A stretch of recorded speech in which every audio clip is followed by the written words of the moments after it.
So back again for the fourth or fifth time, I think. Yeah. And yeah, it's really amazing. Yeah, so let's start today, I would say. Yeah. So, I was thinking maybe today we could cover, you've mentioned this in the past that you have six principles when it comes Sure, to yeah. ground fighting. Yeah. Maybe you can just start off with what those six principles are. Well, the first thing is when it comes to applying body mechanics to ground fighting, there is a distinctive difference between stand-up striking and Mhm, ground fighting. mhm, And basically, there are two things. The first thing, and I think the most important thing, is that the ground is relatively limited in space, mhm, much more than when you. It doesn't matter if you're striking or if you're grappling. If you're doing this in a stand-up open range, there is tons of space, mhm, and you can see that when you watch wrestling. mhm, People can just move backward. If someone is trying to attack with a leg attack, they can sprawl or they can move backward, and mhm, that's why it is so hard to take someone down who has some basic skills and has great athleticism mhm, because he can use the space and the distance, and he can just escape and do stuff. While on the ground, you're pretty restricted. mhm, You are between, basically you are between your opponent and the ground. mhm, And gravity is also there, and so you are pretty much limited in what you are doing, mhm, and you cannot rely so much on speed like in a stand-up situation. When you mhm, make a mistake in a stand-up situation, you maybe can use speed to just you know get back on track. While on the ground, sometimes you do a mistake and then you're stuck, mhm, and mhm, then it's not speed. You might can do something with strength, mhm, yes, but the speed factor, no, it's gone on the ground. mhm, So that's why you will see that with the principles. That's why I feel these principles are so important, because it's so much about um, dealing with restriction of movement, with mhm, force that is, like I said, you are between your opponent and the ground, so there is a lot of force things going on. So yeah, the mhm, first principle, and that's something I wonder why not more people think about it. That's posture. mhm. Posture or structure, you can use both words for it, is the Something thing invisible you here, need which is first makes all the when you do difference in the grappling. world, is your I posture. mean, think about it. If someone would tell you, hey, you have to do weightlifting, you have to do a squat, or you just have to hold a barbell on your neck, and you would have a horrible posture or structure. Your head would be down, your spine would be bent, one shoulder would be up, one shoulder would be down, the knees would be twisted, whatever. You could not hold that weight, or you would hold that weight and you would hurt yourself, because the structure is so poor and the muscles have to work so hard because the Mhm. bones don't work, the joints can't work because they're so twisted. And so it's all about pure strength, and you will fatigue very fast and you will Mhm. not be able to have a good structure, and that's why when you do weightlifting, when you do yoga, when you do kettlebell training, when you do any kind of strength sport, and you have a good coach, they will teach you what structure. I mean, when you learn a squat, a barbell squat, and the coach is not talking with you about your spine, I think you need to change the coach, Which I because think that's that happens more often than not. I think it's yeah, just yeah, like when it for, comes to for, strength training. Yeah. for sure, yeah, that's true. But that's kind of basic knowledge. Mm, But when it comes to jiu-jitsu, people throw that out of the window. They mm, bend like crazy and they try to get their goals and they try to get their positions, and they don't care too much about structure and mm, posture. mm, mm, And the difference between strength training and jiu-jitsu is, in strength training, basically you have a static environment. mm, I mean, you know that you're standing a platform, you know that you will do a certain lift, you know where the starting point is, where the end point is, and no one is jumping from the side, to crush you. So basically, you know what to do, and you know how to keep that structure in a static environment. Martial arts, doesn't matter what kind of martial arts, but martial arts is always dynamic, and there is always movement, and there is unpredictable movement because you don't know what your opponent is doing. Therefore, it's important to learn to keep this structure through movement. Whatever you do, it doesn't matter if it's a submission, if it's a sweep, it is a transition, doesn't matter. But it's important to learn to keep that basic structure while moving. And that's I give you a simple example. I like this because it's so obvious. Let's say you put a triangle choke on someone, from the bottom, from the guard, you're doing a basic triangle choke, and you close the legs, but you could not squeeze him already. There is a little bit space there, and you can't squeeze, and your opponent is in the triangle, and what he's doing is he's pushing forward. He's trying to push your knees on your chest or in your face. If he can do this, you lose your structure. And when you look at YouTube, doesn't matter. Look at triangles that fail. And 99% you will see that the structure of the guy who's trying it is broken. That means the spine is rounded. That means the knees are in the face, and or at the upper body. And therefore, the ability to create power or the ability to withstand power is limited. If you're in the same scenario and someone is pushing against your legs and you don't allow him to bend your legs in your face, but if you move your body away, so you keep the relationship between your 90 degrees between your upper body and your legs, and you don't allow your tights in your face, but you move your whole body backwards and you keep the angle, your structure is not broken, and you can keep the triangle. There is an interesting clip. I can send you some interesting clips you can put into the discussion here, where I have some sparring footage where you can see exactly what I'm talking about, because that's a typical thing, when someone's crushing a triangle, for example. So structure is so important. And we can stay with the triangle for a moment. Once you got your knees in your face, how hard it is to make this mistake, to change this mistake. Very hard. If the guy is pressuring into you and you are between the ground and your opponent, it's very hard to come back to posture or to structure. Very hard. It can happen, but basically then it all depends on the opponent.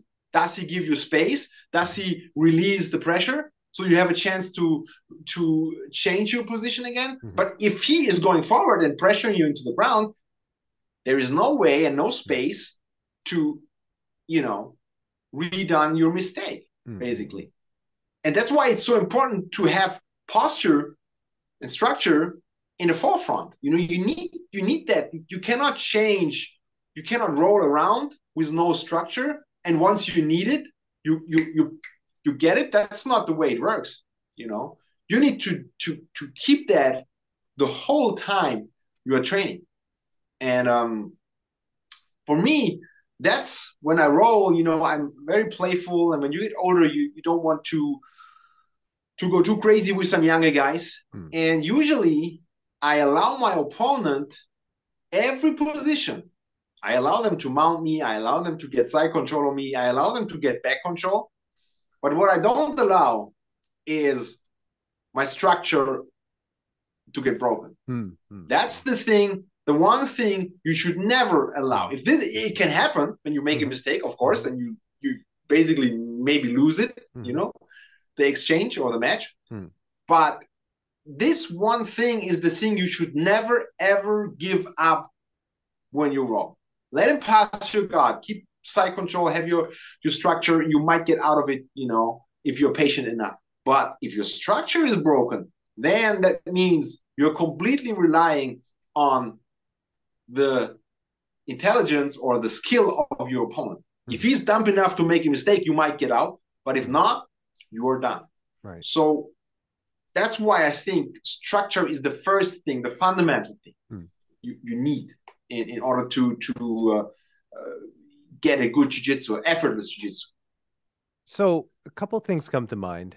Would you say it's fair to say that not only do you not want your structure to be compromised, and that's why it's important to have structure, but rather it's important to know what you've lost so that when your structure's been broken, you know, oh, snap, I have to get it back. You know what the crux of the problem is. It's not so much always a technique, although technique is important, but that if your structure's been compromised, you need to get that back first before you counterattack. What you're saying is perfectly applying on if you train, for example, I have a student who is very, very good from the guard, very modern style of leg locks, inverted triangles, reverse triangles, inverted guard, very unpredictable stuff. And personally, for me, I always like, when I train, I like to stay in the dead zone, in the middle. I stay in the danger and not applying pressure anyway, which I'll talk later, but just staying there and to be defensive and not crushing him, but staying there and learning how to deal with all the attacks that are coming in. And what you say is exactly this.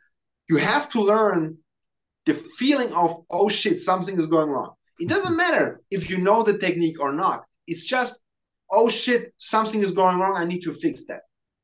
And I cannot allow him to go into that direction because this direction is bad for me. And that's like I said, that's a very important thing, to really get that feeling of when things are going wrong. Don't go further when you feel it. Don't pull your hand back if you need to, but don't go into the mistake if you feel already that there is a mistake. So that's a very important point. Yeah.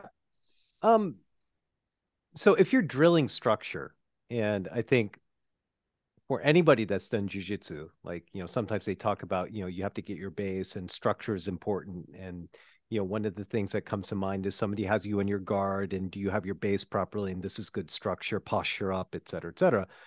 But would you say structure is also present, when you're shrimping, when you're doing the solo drills, like solo movement drills? I mean, I can only speak for myself. The first techniques where I was really focusing on structure were simple stuff like pull-ups, push-ups, squats, lunges, sit-ups, the basic bodyweight stuff, kettlebell exercises, like the get-up or the military press. That was because, like I said before, you have this static environment. And that's perfect. If you have never done that before, it's perfect to remind your body to get that. And when we talk later about connection, there is a lot of stuff here which also has to do with bodyweight exercises, which is very important. But I think it's a very good thing to do it, to work on structure in like arc, in everyday life. It's not something you do when you do jiu-jitsu.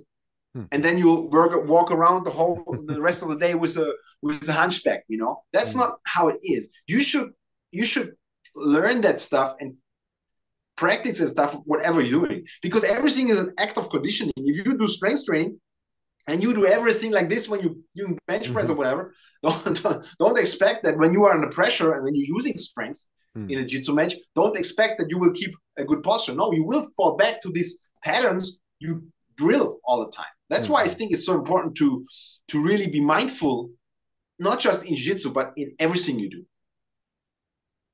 Yeah. So, so that's structure, and maybe we can talk a little bit more about how maybe that relates to connection, because I think you mentioned, or you've mentioned to me, before, that's another one of your principles. But what would you say is the second principle? The second principle, basically is positioning, which is an extension of structure. And there are some good videos I can link you where I explain these principles on my YouTube channel. For example, when you have someone putting you in a triangle choke and you're having a good structure, you will feel that it's very hard to get the triangle for your opponent. Mm-hmm. It's not escape or a real prevention, but just the structure alone will give you a better way to withstand the attack. Mm-hmm. Positioning is one step further. Positioning is you keep your structure, but you know what your opponent needs. Mm-hmm. For example, if someone wants to get a kimura, he needs to get under your arm. If you keep, simple example, if you can keep your arms close to your body, he will not get the kimura. Or if you pass someone's guard, doesn't matter how you pass someone's guard, but the guy on bottom wants the underhook to escape if you pass. So if you are like this, he can get the underhook. If you can keep your elbows close to the body, he cannot get the underhook. Simple examples. So there are more examples of how you put your head, how you put your shoulders. There's a lot of stuff, but to explain things, it's simple. It's easier to use simple stuff.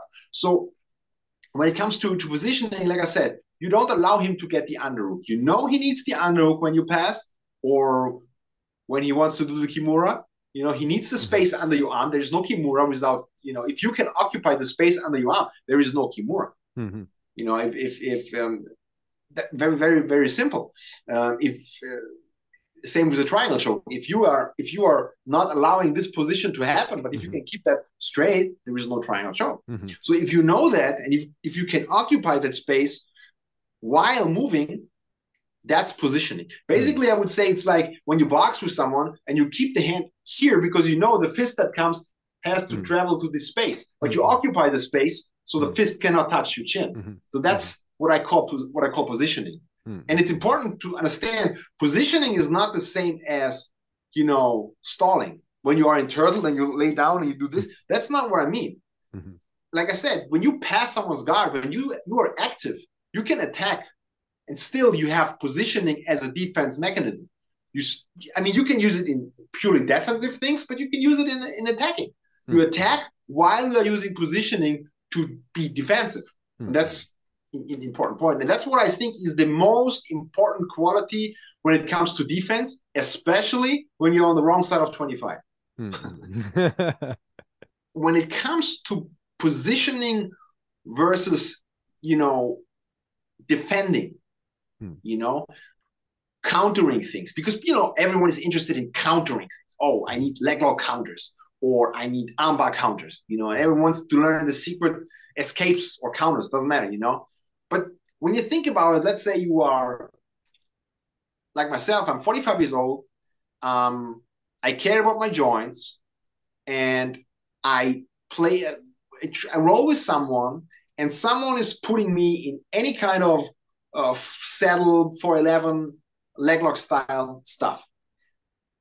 Do I really want, for example, popular thing would be to escape the heel hook by heel slipping. In the last moment, I'm heel slipping and then I do other stuff to get out. But honestly, I would not play a game of heel slipping to slip with my heel at the last moment out, because that can work 9 out of 10 times, but then the 10th time, I got hurt.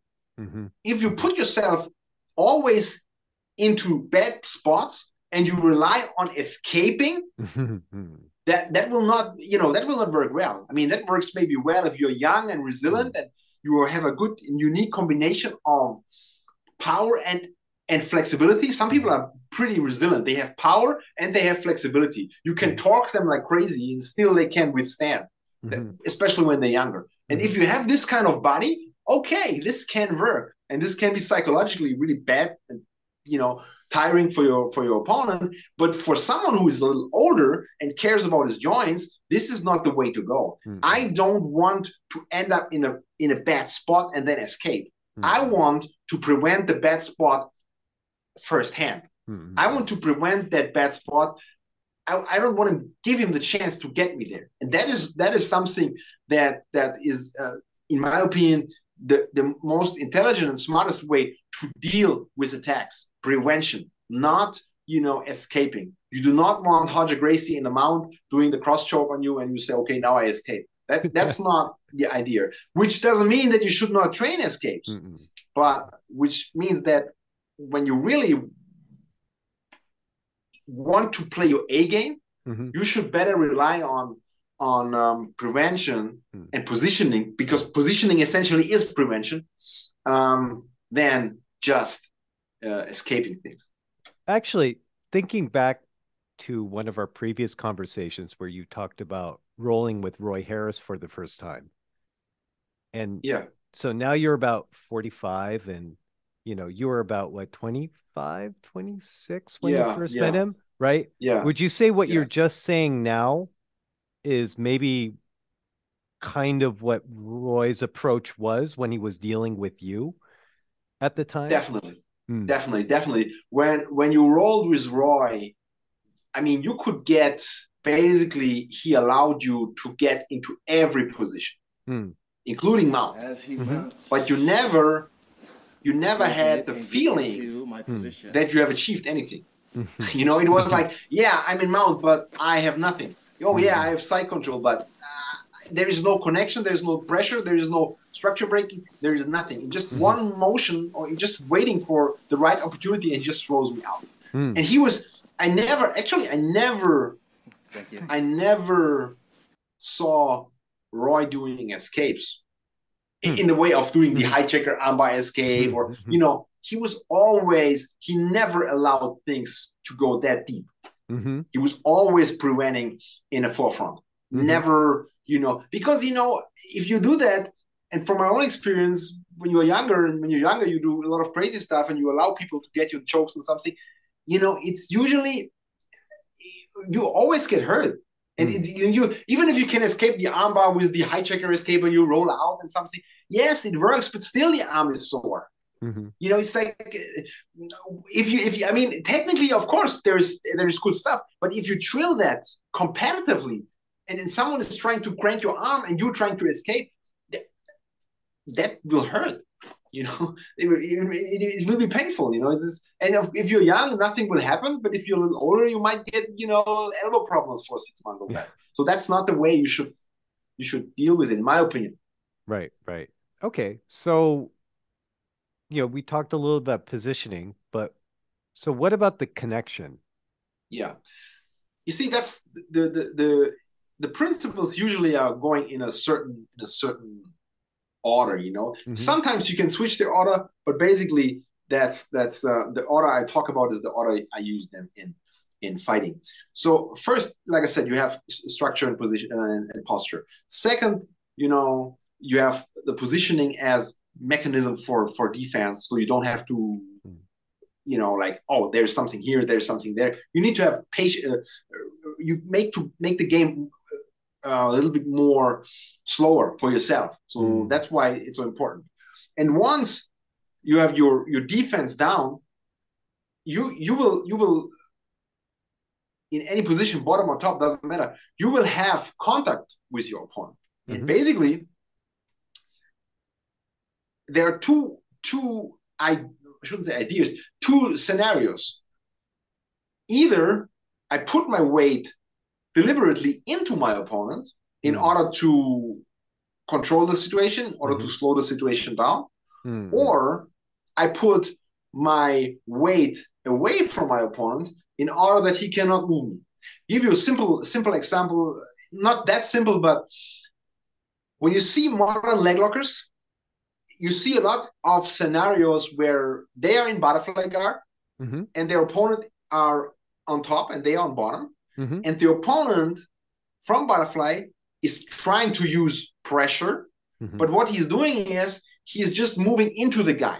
And he's pushing into him, which allows the leg locker exactly what he wants, allows him to lift him up and to go into the leg entanglements. My approach in butterfly is exactly the opposite. You know, when I end up in butterfly guard and I make a connection, I make sure that my weight is far away from his ankles. So imagine you have to lift the kettlebell with a stick, you know. It's much harder than if you grab the kettlebell to your body and lift it up. So I want my weight far away from his levers, from his legs that lift me. If, for example, I can push his legs to the side and the structure is broken, which we talk later, then I want my weight into him to keep that broken structure. So, you know, there are always these two two tasks. Either you are trying to be immovable by being away with your weight, and he cannot do what he wants, or you are right into him to pin him, to control him, to slow him down, to restrict his breathing. That's what connection is doing. But the problem with connection is, and that brings us back to the bodyweight stuff, imagine you're doing an L-sit. You know, L-sit, where you put the hands on the sides and you lift your butt and your feet up. The typical gymnastic exercise, where you are just keeping, it's a good stomach exercise, a great stomach exercise. But in order to do that, you need to learn to connect your lower body with your upper body. And that's what I call internal connection. That's a connection between my body. And then there are external connections, which I will come later. But the first thing is, you need to be able to connect your lower legs with your upper body. Otherwise, you will sit there and you feel your legs will never come off the ground. So it's essential to understand how to connect your body. So the next thing is, imagine you want to bring maximum pressure into your hands, which you put on the ground. So you want to put maximum pressure on the ground.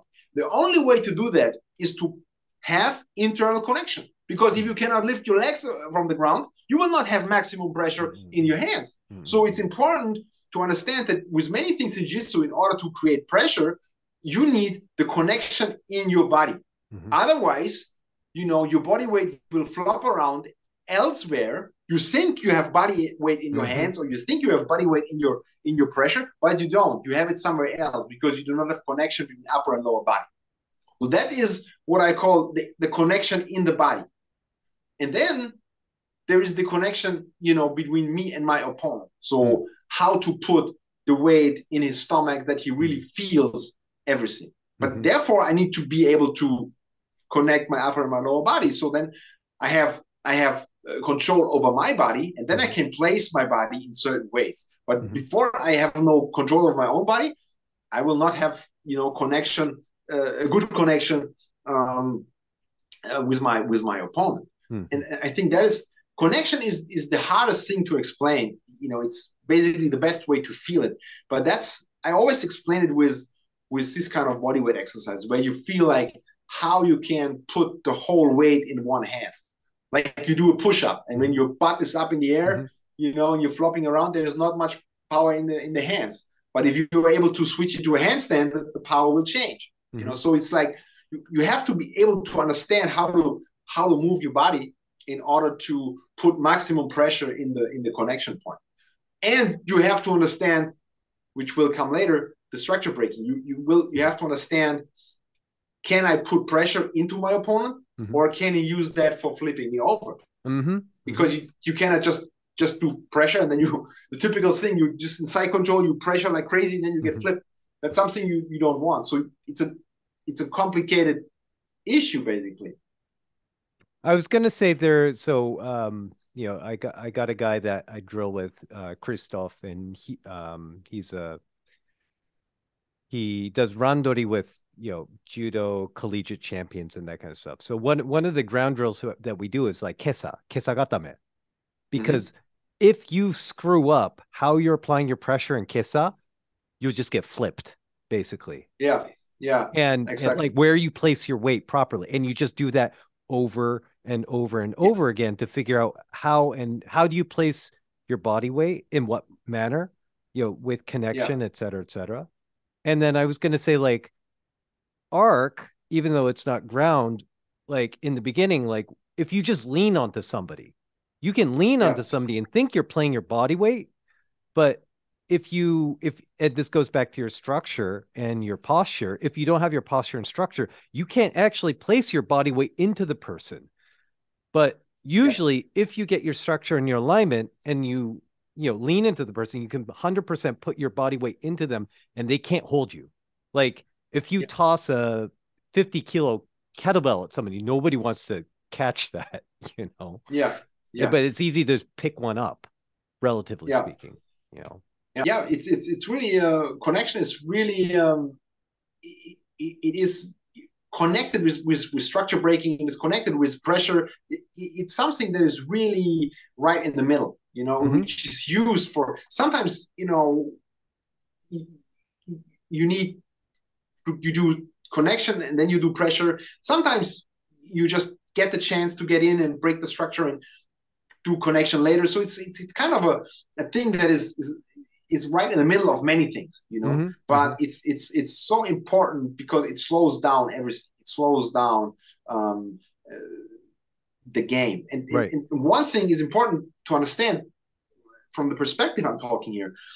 I talk from a perspective of a slow, tight, methodical jiu-jitsu that is not relying on the agreement of both guys sitting on the ground and not standing up. For me, jiu-jitsu has always to be, if I put someone, if I'm on the bottom and I put someone in my guard, doesn't matter which kind of guard, if I cannot hold him down and I'm just relying on him staying down, that's not my jiu-jitsu. That's, that's a cool sport, but that's not what I want. I don't expect him in my guard to stay down. I expect him to maybe get up if he wants so. So, everything I do is based on this methodical, tight game that is really restricting people in their movement. It's not a fast, explosive, athletic game with a lot of loose movements. There's not much loose movements here. That's, the way I see it, I do it. And that's the way, for me, being effortless is only possible by being, having a tight game with pressure. Recently, I had a student, some students visiting me, and it was a very, very competitive, very, very high-level guy training with one of my white belt guys, and the white belt guy, of course, was, not at the level, not even close. But the higher level guy was doing the berimbolo, which is a very, it was 10 years ago, it was a very flashy jiu-jitsu move. And he got the berimbolo. But when I watched him, how much effort he needed and how close the other guy was to getting side control, I was thinking like, man, there is so much level difference. The guy is a beginner and the guy is a top guy. With classical pressure game, he would kill that guy. With that move, he got him too. But man, how much effort, and then how close it was to lose the position. That's not my idea of jiu-jitsu. My idea of jiu-jitsu is to really maximize things and doing them with, and when I talk about effort, I don't say you should not sweat or you should not breathe, or that's not what I'm meaning. But what I mean is, keep it tight and tight, connected in a way that you are in control. And there is, even if you can't tap the guy, you are in control and nothing else. And then you go slowly, step by step by step. You never lose that control. It might take you longer to tap the guy. It might not, but you will always have this good structure, this connection to get that. You don't rely on these pretty flashy moves that requires lots of energy. I would say, just, from my few chances to roll with you, I would just, I know you were being, casual, and letting us learn, but the word that pops to mind is that you're very methodical. Very, very, very methodical in what you're doing, in how you roll. Yeah, it's like that was one thing. That was how Roy was doing it. It was how Roy was teaching, and it was also how Roy was doing it. And basically, I think one of the main factors that I do it is that my personality is kind of, it suits to this. I'm a little kind of control freak. It's like, so this stuff is, the methodical stuff is really suiting to me, because this is how I am. And for me, I always, like to roll in a very gentle art, because, I'm doing it for 30 years and I don't want to roughen up people. I don't want to hurt people. I don't want to be rough to people. But, I know that there are a lot of black belts who are relying on that because their game is fast and explosive. And you can see people like even high-level guys, there's one high-level guy, I'm not talking about him, he's competing a lot in the US. When you look at this guy, even when he's training, you could really see, how you don't want to train with this guy. Because everything he's doing is like, it's so rough and it's so in your face. And it's like, he's always inflicting, pain and damage to the guys in order to get his goals, which is legitimate. It's of course, that's one style of jiu-jitsu. But for me, that's not how I want to roll with people. That's not how I want to train. I want to keep it under control. I can smash people. I can bite their nose if I want. I have control, but I don't want to rely on being fast and rough, we've covered a lot about, the posture, positioning, pressure, connection, but what about when your structure breaks? Yeah, that's actually the next principle, structure breaking. And for me, that is essential when it comes to attacking. I mean, like I said, the first two principles are completely, defensive, I would say. And then you start into the middle ground where you're connecting and where you are seeing what's going on. But to be able to really applying a submission, you need to break the structure. I mean, shouldn't say you need, but if you are the weaker guy, or if you are not the better athlete by far, you need to take away the athletic ability of your opponent. And therefore, like I said, in the first part, you want your opponent with a bent head. You want your opponent with a twisted head. You want a rounded spine. You want one shoulder up in the face and the face into the shoulder, stuff like that. Because if you have someone on the bottom like this and you put pressure on him, his athletic ability is taken away. And then you have time and you have the ability to attack without exploding him out of it. Because, for example, if you go for a triangle choke from the close guard with no setup, just putting the legs around someone's neck, this worked in the 90s against people who had no clue. But today, everyone would just explode out of it. There's no way. I mean, you have so much power in that forward movement. There's no way that the guy would, let him choke you. So you need to break the structure in order to have an advantage for your submissions. I mean, of course, physics is king. So if the guy is 10 times stronger, you still will have problems. If he is stronger in his weakest position than you are in your strongest, then it's like that's where the limits of human bodies are. That's what you have to take into account. But basically, that's the idea. I always go for structure breaking first. For example, when I put someone in a dust choke from side control, I put him in a front headlock first to squeeze his head into his upper body, so his posture is already broken, and then I go for a dust choke instead of going for a dust choke when someone has great spine, straight spine, and so these are the things. That's what structure breaking for me is so important. And basically, what you do when you roll, you're constantly, once you're connected, you're constantly going for structure break. And then maybe the guy gets out and you go again. So structure breaking is basically what not just sets up a submission, but also tires out, your opponent. And that's why it's so important. It's always structure breaking first. So would you say, let's say, for when you're starting out, not really starting, let's say you've gotten your feet wet and you're more used to rolling, then rather than going for the submissions, just focus on breaking the other person's structure first in different kind of ways. Like, don't worry about the actual submission. Yeah, it's kind of what they call catch and release. Personally, it depends on your level. I mean, if you are a beginner, it's good to just get submissions, to just get the self-esteem of, I'm able to do that. But for me, I rarely go for cranking submissions. I just go for structure breaking, go into the position, let him out, go for the next stuff. Structure breaking is basically shouldn't say half of a submission, but it's the beginning of a submission. And so I'm just playing, going in, doing another thing. So catch and release. Yeah. Yes. Actually, we already talked about pressure, but we didn't. Oh, we did. Oh, we haven't talked about it. Okay. All right. We haven't talked about it. Okay. Pressure is the next usually it's the next segment. Usually I use pressure when I've broken the structure. Sometimes you use pressure with connection before you have broken the structure, just to stay on someone, be heavy, and just to make him tired.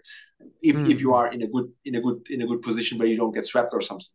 But most of the time you use pressure after the structure is broken. And then there's two reasons for using pressure. First, or three reasons, I would say. First, it's restricting movement, it's restricting breathing, and it's inflicting, in a sense, kind of a pain or something like that, you know.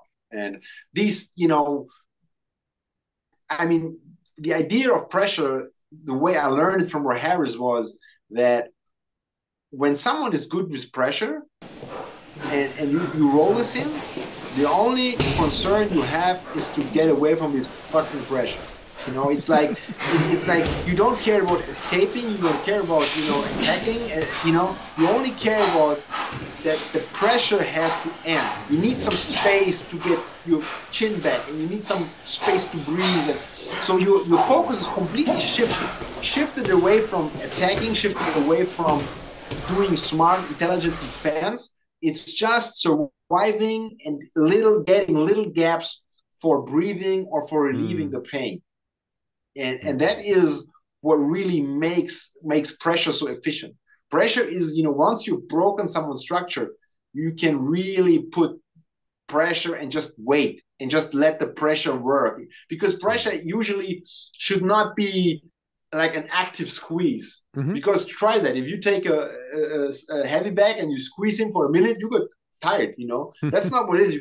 I mean, you can do that, but then expect you will go tired and your opponent will go tired. So that is no advantage.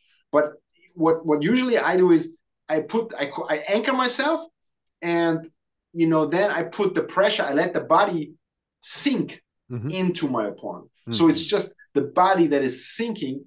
That's why the connection is important, to have the whole body weight, you know, sinking into your opponent and just letting him, you know, work. For example, I use it very often when I go for arm triangle chokes. And, you know, usually I do arm triangle chokes with one arm just to learn and to practice perfect technique.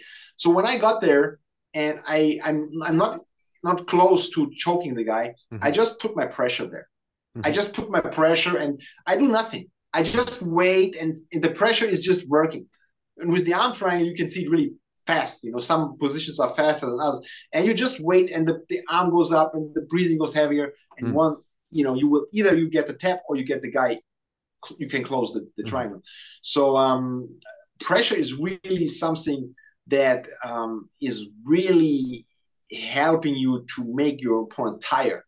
And it's something very unusual. Still, you know, not many people use pressure. There is a lot of people who use fast games and rough games, and even using strengths is not the same as using pressure. Pressure is really restricting.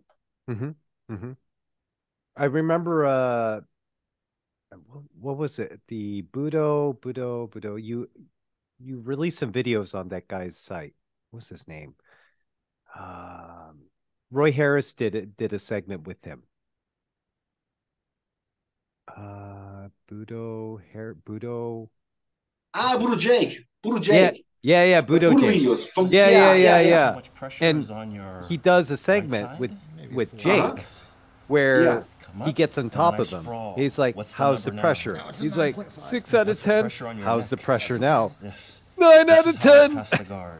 It's really amazing. I mean, it's like I never felt that before, and I never felt that after that. I mean, I rolled with good people, but never with the level of pressure like Roy.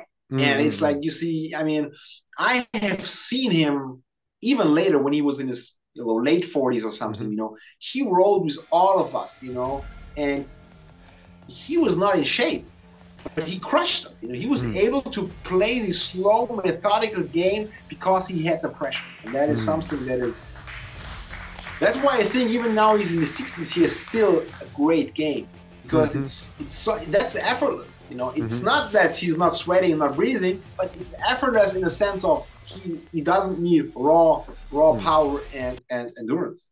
Well, he can slow your game down. And there is a video of Roy Dean, his student, you know, who's a great guy, and he did the fourth, I think, fourth or fifth degree black belt test. Yes.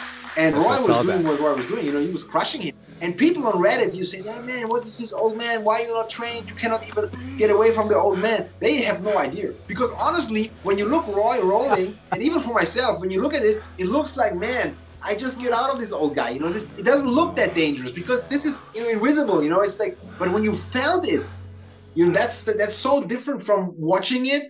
Once you felt it, you know what Roy is going through, you know, when he's on bottom of Roy Harris. So, I mean, yeah. look, I've never felt Roy, but I just watched the videos of Roy Dean's testing, and I saw Budo Jake's. I was like, that looks just like hell.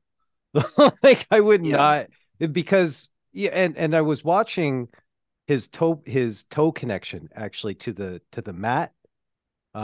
For you know, and he always has his toe connection.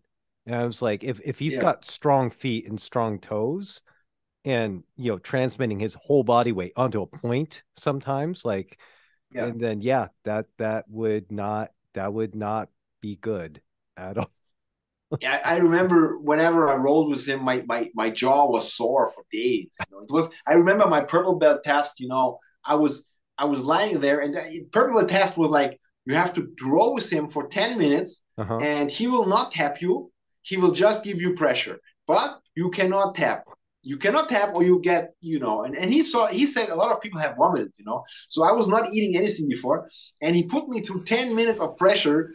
And I remember I was just trying to get this shoulder away from my chin at the time and stuff.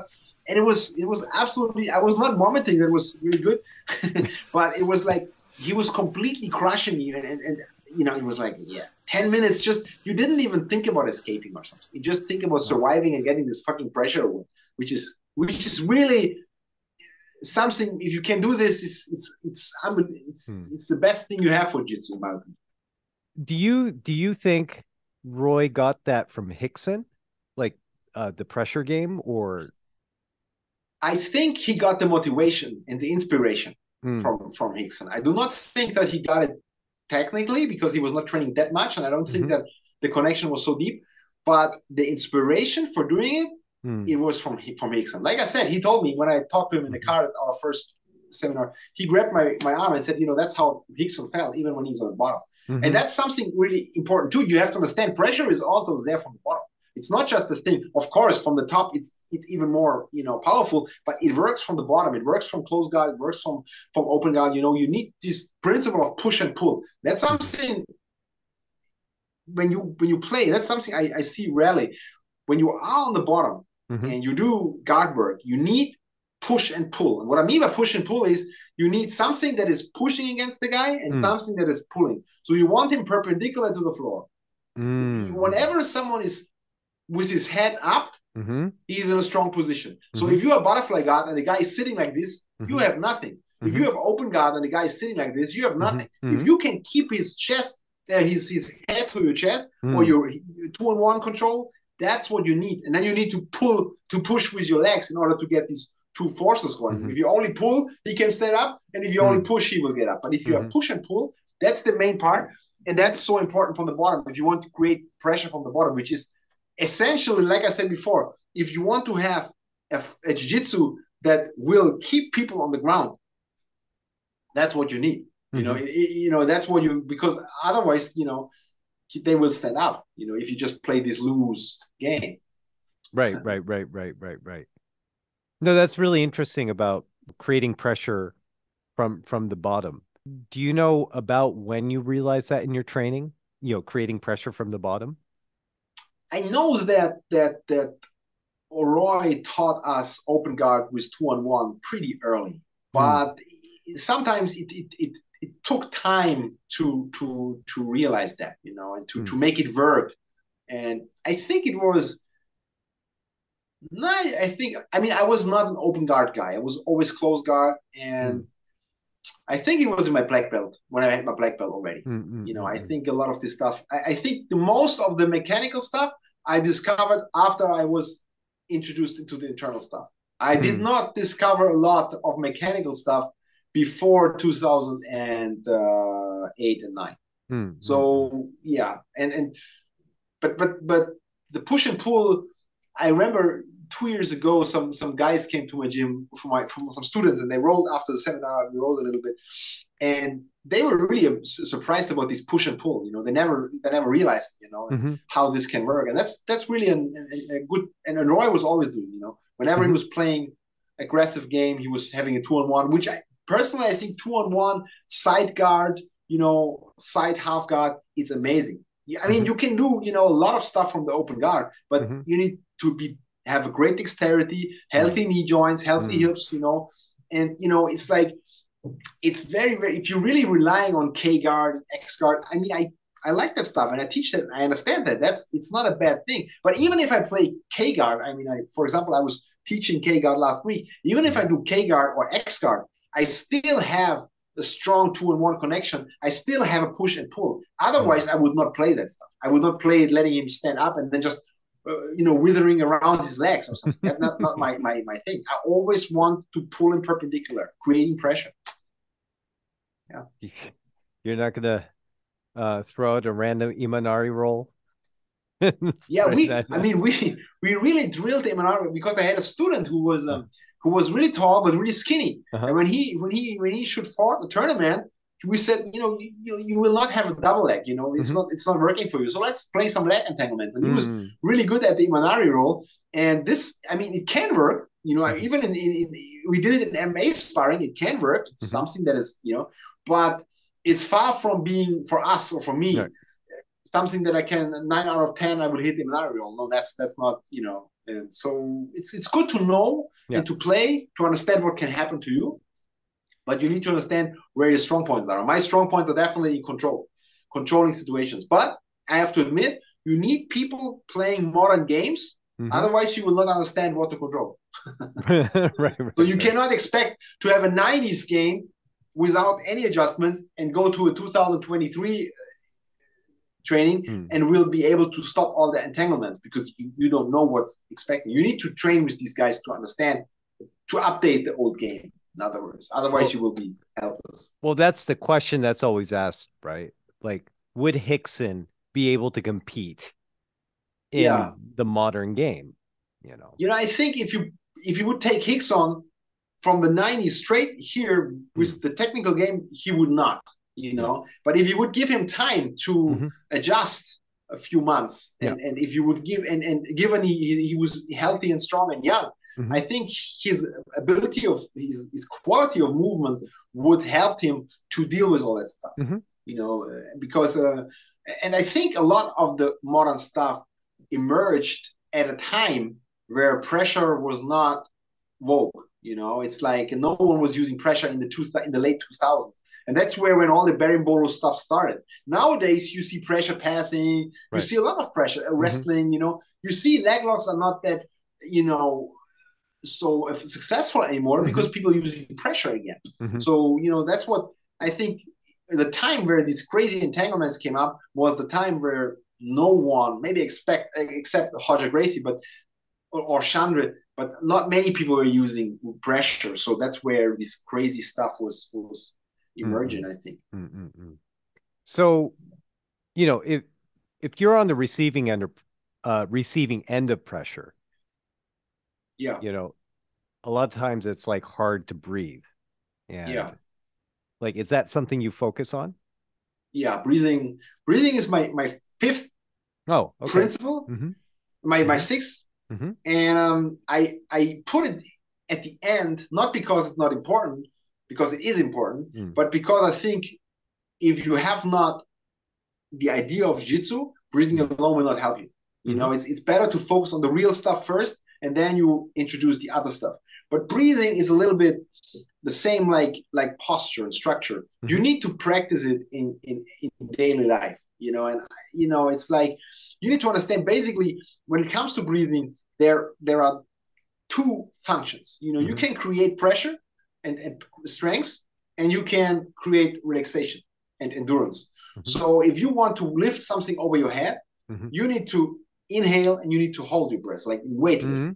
If you want to have core stability for an L-sit or something, you better lift up and inhale, tense the core, create intra-abdominal pressure, and you will have more power, which is good. And in jiu-jitsu, there are situations where you can hold your breath for a second or something just to create this intra-abdominal pressure when you do a upa, or when you need the strong core. But basically, when it comes to jiu-jitsu, it's you want endurance. You want to be able to breathe, and you want to be able to move in a relatively quick pace. Therefore, for me, breathing is a little bit like when you have the bicycle, the shift at the bicycle, the gear shift. It's like when you ask me what to do when pressure is coming. When you have pressure on your body and you can't breathe, and you try to go with deep breathing, this will not work. This will tire you out. So, but if you go like with short but faster breathing, then you will get what you need because you're breathing faster, but you breathe shallow, and therefore you will not create more tension. But if you are on the bottom and like, you will tire your breathing muscles, and you will be even more tired than from the pressure alone. And so another thing which is important is that most people forget about exhalation. They all focus on inhalation. It's like they go like, and they do not focus on exhalation. And when you don't focus on exhalation, you cannot get the used air out. And when you cannot get the used air out, you cannot get fresh air in. And that means you try to inhale even more, but you can't because you don't get the waste products out. And that's something that you see a lot in people. And when people get emotional, especially in jiu-jitsu, and they get angry, they hold their breath. And once they hold their breath, that means they don't exhale, and they just try to and inhale, hold, and that's where they get tired. And that's where they once you get tired, once your heart rate goes up to 190 or 200, then your fine motor skills are done. Your adrenaline comes up, you're shaking, and forget about everything I told you from the 6 or 7 principles. Forget about the principles. You will not be able to use anyone. You will just try to squeeze the guy like crazy because you forgot everything. And I think that's why breathing is so important, to really understand that breathing is a very, very accessible skill set that will help you to guide you to stay in your limits. If you are moving with your breath, then you will not go to this red line. But if you are just fuck breathing and just go like crazy, you will be done. And you can. That's what when you run, for example, where every good runner knows that. When you run and you run faster than you can breathe, you will not be very successful. And but in jiu-jitsu, it's a lot because people are not focusing on breathing. The good guys do. Either they do because they have talent or because they have learned. But Rickson was the same. Rickson, the first thing he talked with us at a seminar was about breathing. And even so, he was not going into details. He was really emphasizing breathing. And I think the key point is really to understand how important is exhalation and how important is exhalation in combination with physical and emotional pressure, because that's the problem with yoga, for example. Like I said in one of the podcasts, you sit there with beautiful girls in a room that smells good and is warm, and you just do deep breathing, which is easy. But once you get in a fight and you're sweaty, you're aggressive, you're tired, and then to keep your breath, that's the real challenge. But I really feel that this is really, really important for dealing with physical stress, and I think that's something that you should do in your daily life. You should do that in your strength training. You cannot not think that when you do strength training and you hold your breath all the time. Yeah, if tension comes up and you are focused on when tension comes up, I hold my breath. And you roll with someone and tension comes up, guess what? You will hold your breath. It's like everything you do is an act of conditioning. So it's important to put that into your life and work with breathing, and that's I think is a very, very important thing. Not just breathe when things are good, but breathe when things are really bad. I was going to say, maybe we can put a link to it, but Andrew Huberman did a podcast on breathing and the different modalities. And one of the breathing patterns that you just did when you said, when you have pressure, and you use that quick inhalation, Yeah. to be able to expel, not just inhale, but expel the air. Reminds me of Wim Hof in a way, to where you can keep yourself yes, energized. but with the Wim Hof, you are going deeper, and you are also focusing on inhalation. But with that, what you do with that stuff is, when there is tension in a fight, you're not inhaling. You're just going like, and you close your mouth, or you always your nose like. That's when the Kapalabhati comes into play. Actually, what people don't know is that in yoga there are two ways of doing Kapalabhati. There is one way of not Kapalabhati, Nauli, but it's connected. But the deep breathing in yoga, there is this where you do this rapid breathing with your stomach. There is this way of doing it just by exhalation, and then there is inhalation, exhalation, both active. But for personally, I think the best way to start is focusing on exhalation. Once you are used to it, for me, it's just instinct. I switch when I can deep breathe. When I feel there is space for deep breathing, I breathe deeply. When I feel there is no space for deep breathing, I do shallow and fast. So it's like, but one distinctive difference between the Wim Hof stuff and other stuff is, when you focus on inhalation, on deep inhalation, what will happen is, and that's something I really also do, and it's pretty interesting. What happens is, it will set free your emotions that are in your body. So when you go like, when you do this for 5 minutes, you can expect to cry, to laugh, to be angry, to really get a catharsis, and that's interesting stuff. And then also connected in a way to fighting, but that's, something you do not want in a fight. So that means inhalation, deep inhalation, will trigger more emotional response, while exhalation will just take away the emotion. It's like, So I remember once I was experimenting a lot with this bioenergetic breathing, which Alex Kostic taught me, which is about like, deep breathing until some emotional response is coming.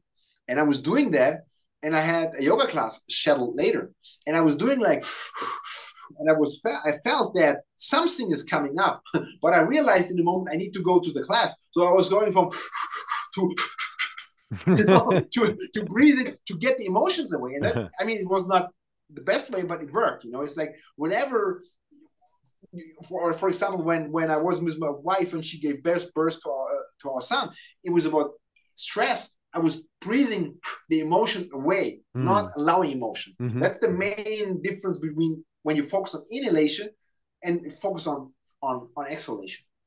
So it's interesting, because in that Huberman podcast, he said that when you have a longer exhale than your inhale, then it activates the parasympathetic nervous system, which it kind of tracks. It's actually bringing your nervous system. It relaxes it, as opposed to the inhale, and the inhale activates the sympathetic part of the nervous system.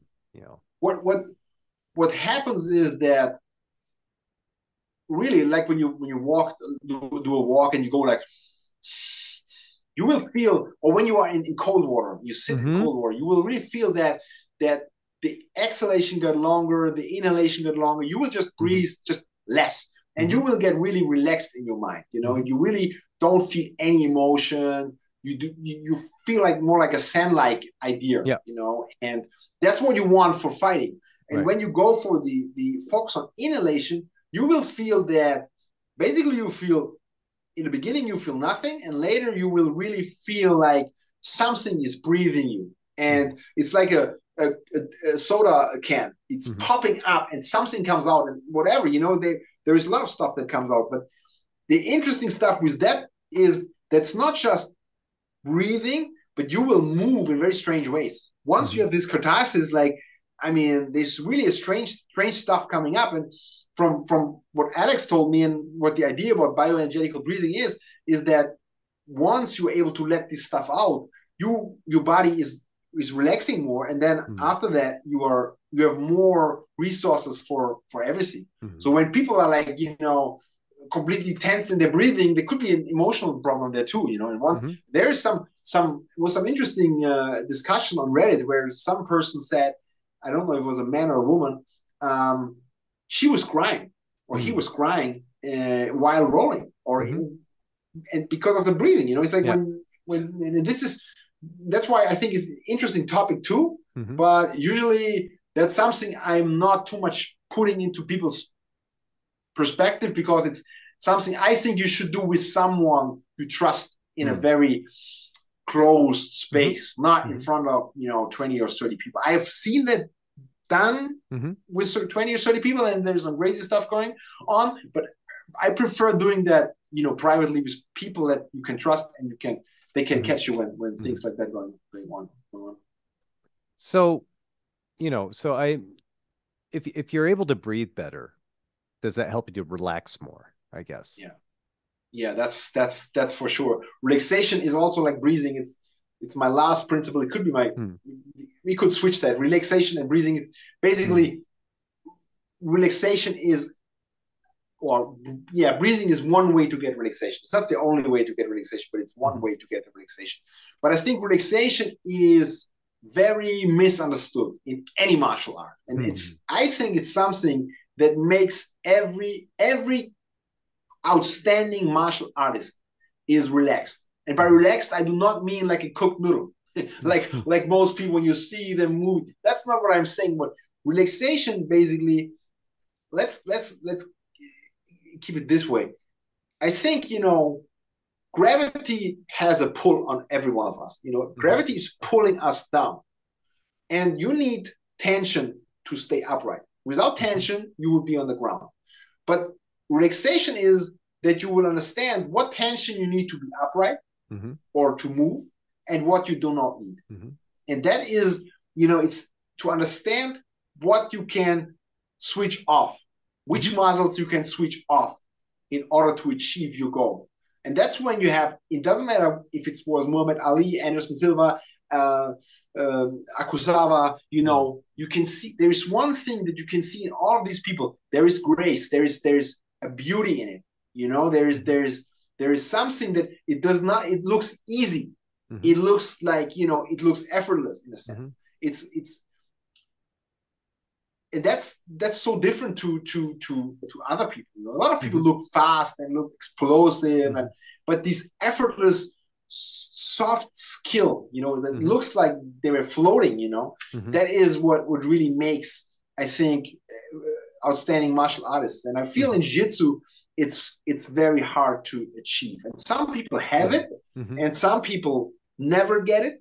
And actually, I think it's really also a very psychological topic. I had one student, he was horrible tense, and he was a beginner, and he was a nice guy, and he was asking me every training, hey, I'm more relaxed now. And I said, no.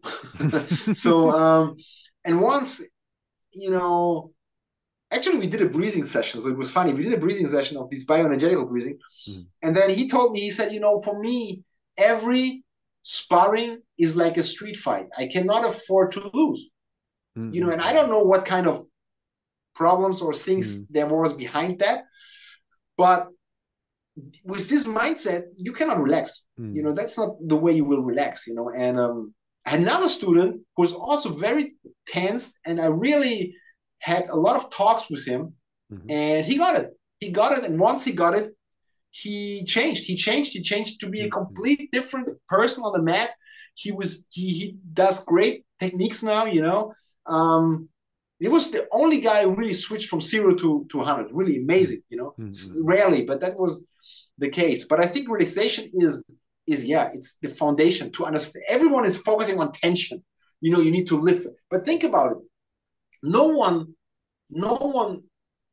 when you lift 250 kilo, you need years to create that tension. So don't think you can create relaxation in a second. You know, it's the same process. You need to understand and be aware of tension, and you need to be aware of relaxation. It's the same hard process. But most people focus on the big guns. You know, it's like, oh yeah, I need tension, I need to be strong. And then you look at this, you know, all this self-defense stuff. It's like, it's like always tension. We are in a tension culture, you know. It's like it looks much better on video than the relaxed stuff if for people who are not trained. And but yeah, I think your relaxation is the quality of masters, and I think that's what we should all strive. Yeah. No, it's interesting because sometimes what I do to at least kind of convey what kind of relaxation ARC uses, right? So I'll put them on the parallel bars. And I'm like, if you get up onto the parallel bars, right, and you raise your shoulders, then you can stretch your fascia and you can be relaxed in a way. Yeah. I'm like, you're relaxed, but you're still under tension in a way because of gravity and suspension. But now because you can relax certain bits, you can freely control your joints, et cetera, et cetera. Yeah. But then they're like, this isn't comfortable at all. I'm like, no, it's not. Now try and support your entire body weight across the bars underneath your armpits. And most people, they're like, they can't even do that. I'm like, so when he talks about, using a stretch and relaxing, you'll understand how conditioned he is. It's like, and like you say, it takes years.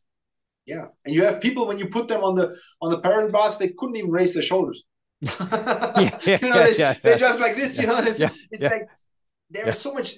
It is the attribute of masters, and I think some people really, especially when they're older and they start in their 40s or 50s, it's hard, and especially if they have done conditioning before and hard martial arts and injuries and stuff that that makes them stiff in a sense. But I think Well, let me jump in here because so I took these two Indian kids. One of them's an ex-football player. I took him to the machines, where I train, with the machines used by Ichiro.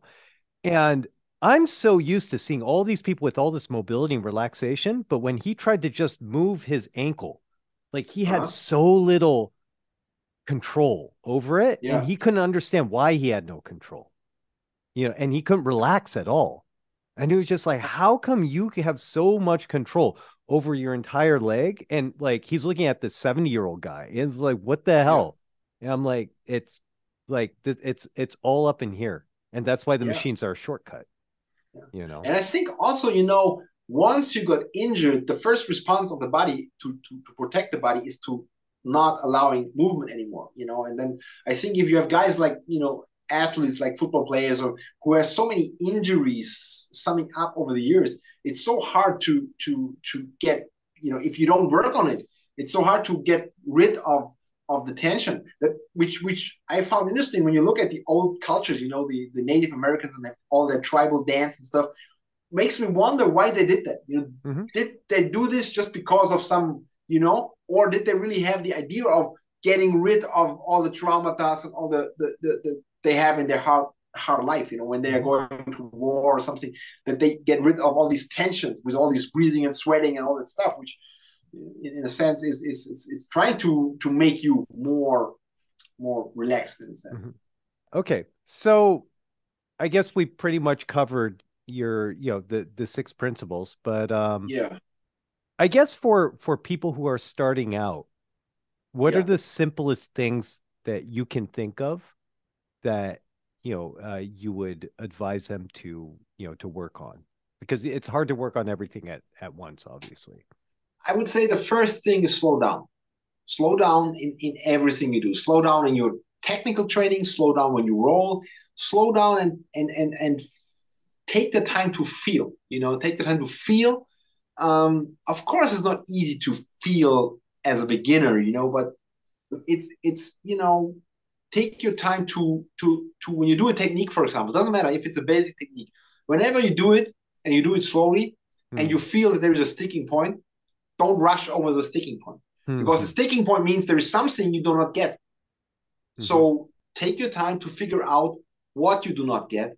And then if you're able to do the technique smoothly, it's great. I remember when we start doing the modern leg lock stuff, when we start doing the leg entanglements from the bottom, the classical transition from single leg X to reverse X guard, that was so difficult for us. I mean, it was like, we did it fast. And sometimes it worked, sometimes not.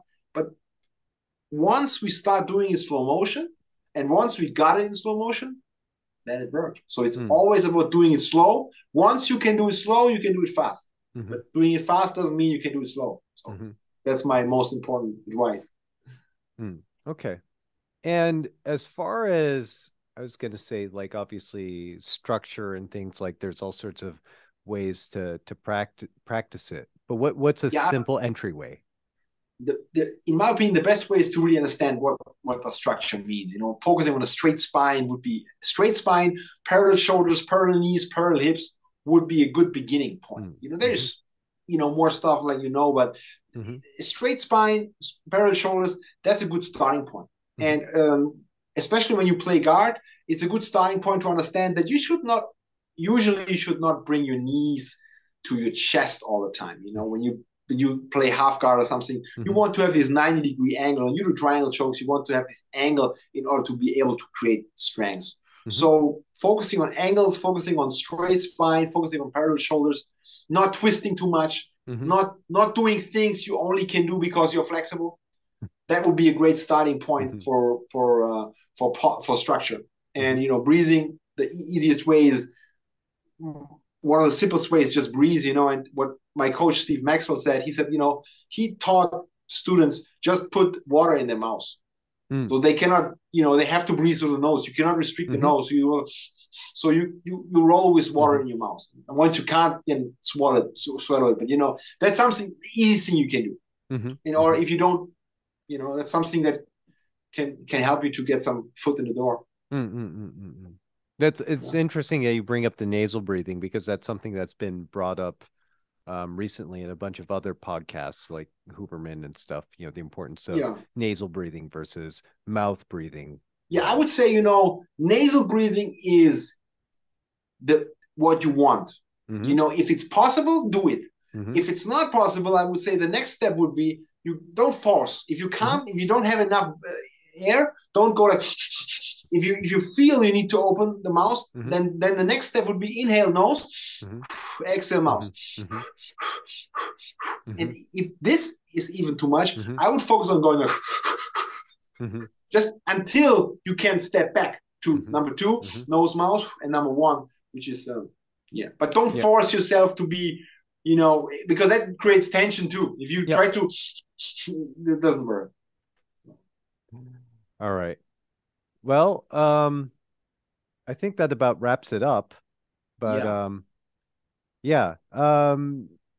so maybe any hints on who maybe our next guest? Our next guest will be someone who is training also internal martial arts. I think also very undogmatic, and who is I think he has quite a community, and he will share us, and we'll talk about some of the stuff. Okay. That's pretty exciting, actually. Yeah. So see you next time. Okay. All right. Good. Catch you later, Björn. Okay. Bye. All right.